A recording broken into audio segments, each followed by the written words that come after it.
السلام علیکم ورحمۃ اللہ وبرکاتہ۔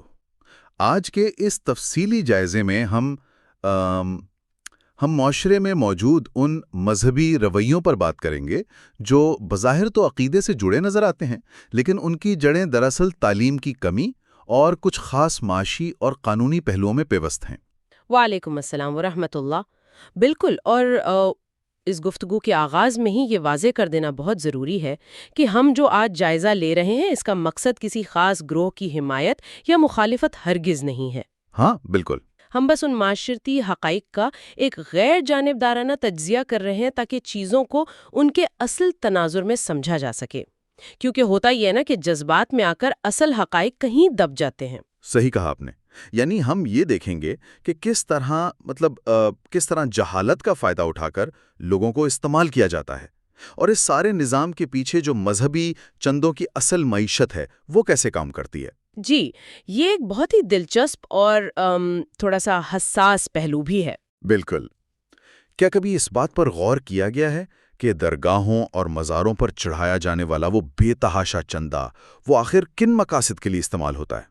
یا پھر بعض قوانین کس طرح معاشرے کی سوچ کو کنٹرول کرنے کا ذریعہ بنتے ہیں؟ ہم بالکل ٹو دی پوائنٹ انہی پہلوؤں پر بات کریں گے۔ تو اگر ہم سب سے پہلے عقیدے کی تبدیلی اور اس میں تعلیم کی کمی کے کردار کو دیکھیں تو حالیہ رجحانات کافی کچھ سوچنے پر مجبور کرتے ہیں۔ ہاں، میں اسی طرف آنے لگا تھا۔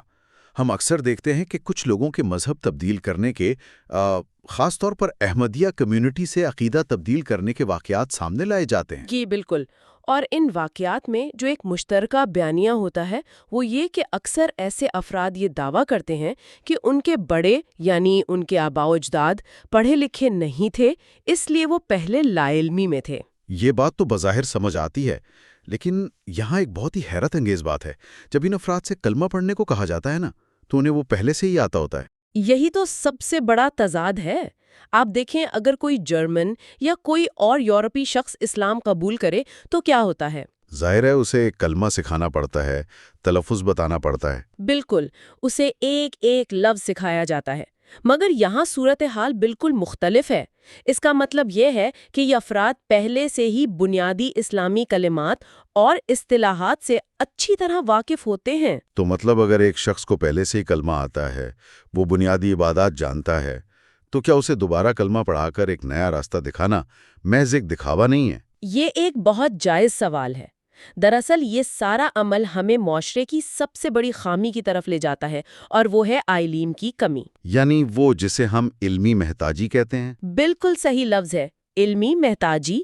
یہ صورتحال بالکل ایک ایسی اسکرپٹڈ کہانی کی طرح لگتی ہے جہاں کرداروں کو پہلے سے سب کچھ معلوم ہوتا ہے، بس عوام کے سامنے ایک جذباتی منظرنامہ پیش کیا جاتا ہے۔ اور پھر اسی جذباتیت کا فائدہ اٹھایا جاتا ہے نا؟ جی، اسی جہالت کا فائدہ اٹھا کر لوگوں کو جذباتی نعروں کے ذریعے مشتعل کیا جاتا ہے، اور پھر ہم دیکھتے ہیں کہ مساجد، قبروں اور املاک کو نقصان پہنچایا جاتا ہے۔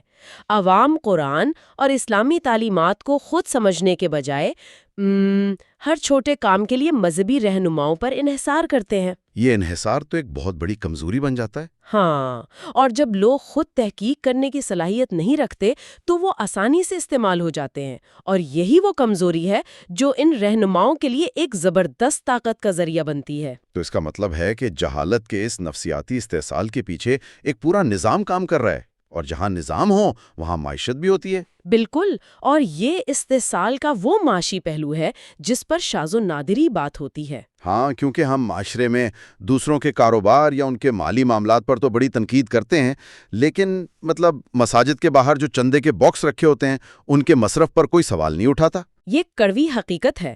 زکوٰۃ کا نظام تو کسی حد تک حکومت چلاتی ہے، لیکن مزاروں اور درباروں پر لوگ جو بڑی تعداد میں رقوم ڈال کر آتے ہیں وہ کہاں جاتی ہیں؟ کبھی کسی نے اس کو آڈٹ مانگا ہے؟ نہیں، کوئی نہیں مانگتا۔ تو جو حقائق ہم دیکھ رہے ہیں ان کے مطابق یہ پیسہ جاتا کہاں ہے؟ حیران کن بات یہ ہے کہ ان درباروں کے باقاعدہ ٹھیکے ہوتے ہیں۔ اچھا؟ باقاعدہ ٹھیکے؟ جی ہاں۔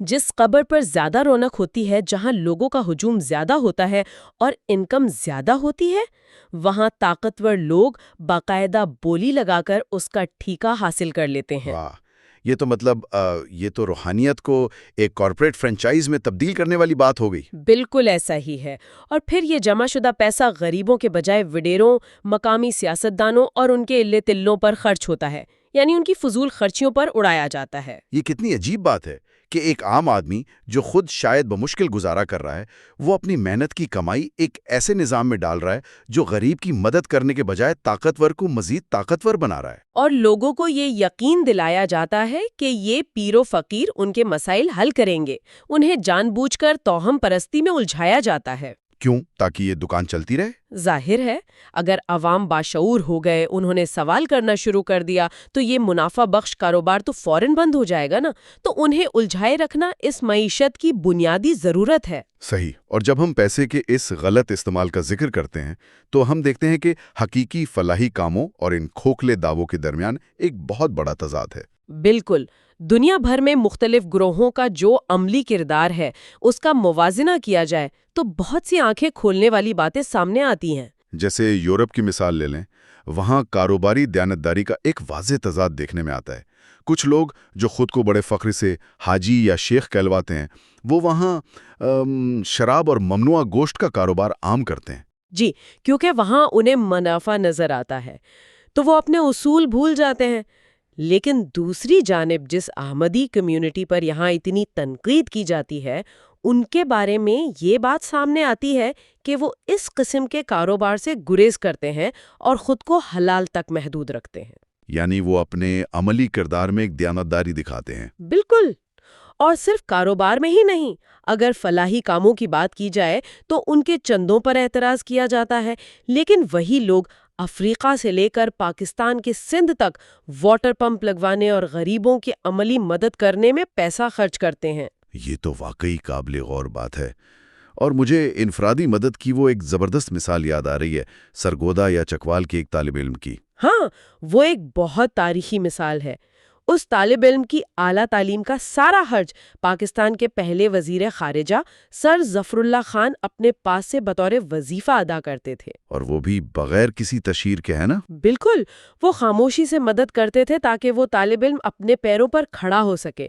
یہ ہوتا ہے حقیقی فلاحی کام۔ اور اس کے برعکس ہمارے مقامی سیاستدانوں کا حال دیکھیں، وہ محض 5 یا 10 ہزار روپے کا چیک دے کر ایک لمبا چوڑا فوٹو سیشن کرواتے ہیں۔ جی، تاکہ تصاویر اخباروں میں چھپے اور لوگ ہمیشہ ان کے غلام اور محتاج رہیں۔ وہ انہیں اپنے پیروں پر کھڑا ہونے کے لیے تعلیم یا روزگار نہیں دیتے۔ وہ مشہور مثال ہے نا کہ کسی کو مچھلی پکڑ کر دینے کے بجائے اسے مچھلی پکڑنا سکھاؤ۔ تو آخر ہمارے سیاستدان عوام کو خود کفیل کیوں نہیں کرنا چاہتے؟ کیونکہ یہ نظام جان بوجھ کر لوگوں کو غریب اور محتاج رکھتا ہے۔ اگر لوگ خود کفیل ہو گئے تو ان کے درباروں پر حاضری کون دے گا؟ حقیقی خیرات وہ ہے جو انسان کی اگلی نسل کو بدل دے، جیسے تعلیم، نہ کہ وہ جو اسے وقتی طور پر خاموش کرا دے۔ بہت گہری بات کی آپ نے۔ تو اب ہم اس کے آخری اور انتہائی اہم پہلو کی طرف آتے ہیں۔ اس معاشی اور معاشرتی تفریق کو برقرار رکھنے کے لیے ظاہر ہے کوئی طاقت تو چاہیے ہوتی ہے، اور وہ طاقت ریاستی اور قانونی ہوتی ہے، اسی کا سہارا لیا جاتا ہے۔ بالکل۔ ہم دیکھتے ہیں کہ ایک طرف تو کھلی چھوٹ ہے، کوئی کچھ بھی کہتا پھرے، لیکن دوسری طرف مخصوص گروہوں جیسے احمدیوں پر تبلیغ کی یا اپنے عقیدے کے اظہار کی پابندی ہے۔ اور اگر وہ ایسا کریں تو قانون کی مخصوص شقوں جیسے 298 اور 295 کے تحت مقدمات درج کر دیے جاتے ہیں۔ تو ان قانونوں کا اصل مقصد کیا رہ گیا ہے پھر؟ یہ ایک بہت تلخ حقیقت ہے کہ ان قانونوں کا استعمال اب لوگوں کو بلیک میل کرنے، انہیں دھمکانے اور ان کا جینا حرام کرنے کے لیے ایک ہتھیار کے طور پر کیا جاتا ہے۔ اگر کسی کی زمین پر قبضہ کرنا ہو یا کوئی ذاتی دشمنی نکالنی ہو تو ان قانونوں کا بے دریغ استعمال کیا جاتا ہے۔ اگر سچ میں اتنی طاقت ہے، اگر ایک نظریہ واقعی حق پر ہے اور وہ اپنا دفاع خود کر سکتا ہے، تو پھر اسے منوانے کے لیے ان پابندیوں اور قوانین کی بیساکھیوں کی ضرورت کیوں پڑتی ہے؟ یہی تو وہ بات ہے جو سمجھنے والی ہے۔